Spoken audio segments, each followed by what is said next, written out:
सत्येंद्र चौहान वहां हमारे साथ मौजूद हैं, जो लगातार सुबह से कवर कर रहे थे और हम में से अकेले हैं जिन्होंने बिना कैमरे के भी सीधे इस लैंडिंग को देखा होगा, उस आवाज को महसूस किया होगा और फिर कैमरे से रिकॉर्ड करके वो तस्वीरें हम तक और हमारे सारे दर्शकों तक पहुंचाई। तो सत्येंद्र, हाउ इज द जोश? देखिए रोहित, जोश बिल्कुल एकदम हाई है और जैसा आपने कहा बिल्कुल इन आंखों से ठीक इसी जगह पर खड़े होके पांचों के पांचों राफेल को आकाश में कलाबाजी करते हुए देखा, क्योंकि जब उनकी एंट्री थी तो कहीं ना कहीं जो कलाबाजी उन्होंने की और एक चक्कर लगाया, उसके बाद लैंड किया, तो वो सब अपनी आंखों से देखा और शायद बहुत कम लोगों को ये मौका मिला होगा कि वो इसको देख सकें। और सुबह से लगातार हम अंबाला में बने हुए हैं, अंबाला के लोगों का जो है हमने मन देखा। सुबह से जगह जगह पर कहीं हवन हो रहे थे, कहीं यज्ञ हो रहे थे, कहीं पूजा पाठ हो रहे थे, कहीं पे गुब्बारे छोड़े जा रहे थे, कहीं तिरंगे झंडे लेकर लोग बाजारों में निकले हुए थे। और वो भी जबकि कोरोना काल है। अगर ये कोरोना की महामारी नहीं होती तो अंबाला की सड़कों पर जो सैलाब होता वो मैं अंदाजा लगा सकता हूं लोगों के जोश को देखकर। और आज जो लोग थे वो कई बार मायूस भी हुए, क्योंकि मौसम विभाग ने जो पूर्वानुमान दिया था रोहित,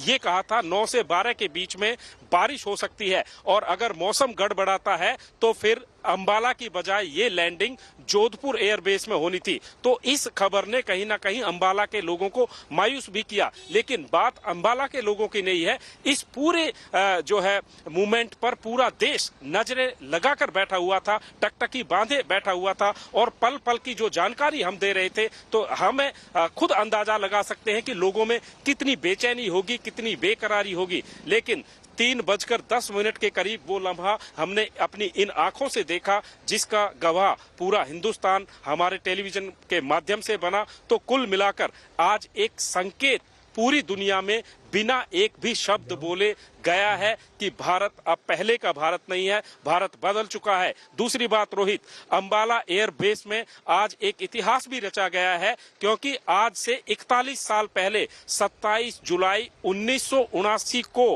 ब्रिटेन से पहली खेप जगुआर की ठीक इसी तरीके से आई थी जिस तरीके से राफाल की एंट्री हुई है। और अब जब राफाल अंबाला एयरबेस में आ गया है, उसके लिए नए हैंगर बनाए गए हैं और पूरी तैयारियां मुकम्मल कर ली गई है और MiG-21 बाइसन उसको अब यहां से विदाई दे दी जाएगी और उसको अब जोधपुर में तैनात किया जाएगा। क्योंकि अंबाला की जो ज्योग्राफी है और अंबाला का जो इतिहास है उसको देखते हुए राफेल की यहाँ पर तैनाती की गई है, क्योंकि दोनों ही पड़ोसी जो बार बार साजिशें रचते हैं, आंखें दिखाते हैं, उनके लिए बिना बोले एक संदेश राफेल की तैनाती के साथ सीधा सीधा चला गया है। रोहित जी बिल्कुल, आप रहिएगा, हमारे साथ वापस आएंगे। सत्येंद्र बता रहे हैं, देखिए कहीं पूजा पाठ हो रहे हैं, कहीं हवन हो रहा है, कहीं किसी और तरीके से गुब्बारे उड़ाकर स्वागत किया जा रहा है। वलिन पवार, ये इमोशन ये पहली बार देखने को मिल रहा है इस तरीके का। आखिर इसके पीछे वजह क्या देखते हैं आप? वो कि इसको बड़ा हाइप मिल गया क्योंकि इसके लिए राजनीतिक झगड़ा बहुत हुआ, आरोप प्रत्यारोप बहुत लगे, लोगों ने सवाल बहुत उठाए और कई बार लगा कि भाई मामला फंस जाएगा, ये विमान तो मिलेगा नहीं भारत को, लटक जाएगा जैसे अक्सर लटक जाते हैं, या फिर कुछ और कारण आपको लगता है? देखिए, पहला रीजन तो आपने बिल्कुल सही बोला कि किसी चीज को जिसको हम बहुत दिनों से जिसका इंतजार चल रहा हो, अगर उसके लिए राजनीतिक रीजंस की वजह से अगर उस पे होल्ड हो जाए तो कहीं ना कहीं देश को एक धक्का लगता है और आशाएं टूटती हैं। दूसरी तरफ मैं बोलना चाहूंगी, कोरोना महामारी की वजह से एक लल पीरियड चल रहा था जहां एक अच्छी खबर की, अपाचे इंडक्शन के बाद से हमने एक अच्छी खबर का वेट कर रहे थे कि कुछ ऐसी खबर आए जिससे हमारी एयर पावर बूस्ट हो और हम एक और गेम चेंजर की तरह और एक अपने एडवर्सरीज को एक स्ट्रॉन्ग मैसेज दे सके। तो ऑफ कोर्स इसके लिए इतना ज्यादा उत्साहित, क्योंकि एक महामारी की वजह से और दूसरा इंडो चाइना जो अभी टकरार चल रही है उसके बीच में इसका आना एक बहुत ही इंपॉर्टेंट ऑफेंसिव मैसेज है जो चाइना को हम देते हैं। आप लोग कह रहे हैं ये गेम चेंजर होगा, क्यों गेम चेंजर होगा, क्यों लग रहा है लोगों को ऐसा?